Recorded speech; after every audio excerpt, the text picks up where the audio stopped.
राम राम मित्रांनो, मी ऋषिकेश देशमुख. मला जायचं होतं आज रिक्षावर. मग म्हटलं सगळ्यात आधी रिक्षामध्ये गॅस भरल्यावर मला जायचं होतं एका बँकेत. मग आलो मी या बँकेमध्ये, माझं काम केलं आणि निघालो. पहिले मला पडली या बिल्डिंगमधून एक ऑर्डर. मग इथून कस्टमरला घेतलं, त्यांना जायचं होतं सोनी गिफ्टला. मग सोनी गिफ्टला आल्यावर यांना इथं सोडलं. तिथून परत आलो मी रेड क्रॉस सिग्नल. निघताना लगेच मला इथून ऑर्डर पडली कलानगरची. मग मी आलो कलानगरला, या बिल्डिंगमध्ये सोडलं कस्टमर. तिथून आलो परत पंचवटी कारंजावर. मग छत्रपती शिवाजी महाराजांचं दर्शन घेतलं. म्हटलं आता एक चहा पिऊ. मग भगवतीला एक चहा पिला. इथून निघालो आणि आलो लक्ष्मी एंटरप्राइजेसला आलो.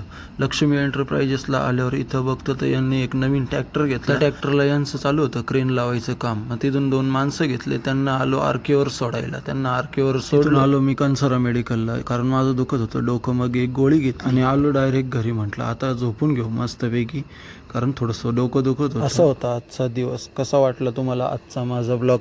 लाईक करा, कमेंट करा, फॉलो करा, शेअर करा.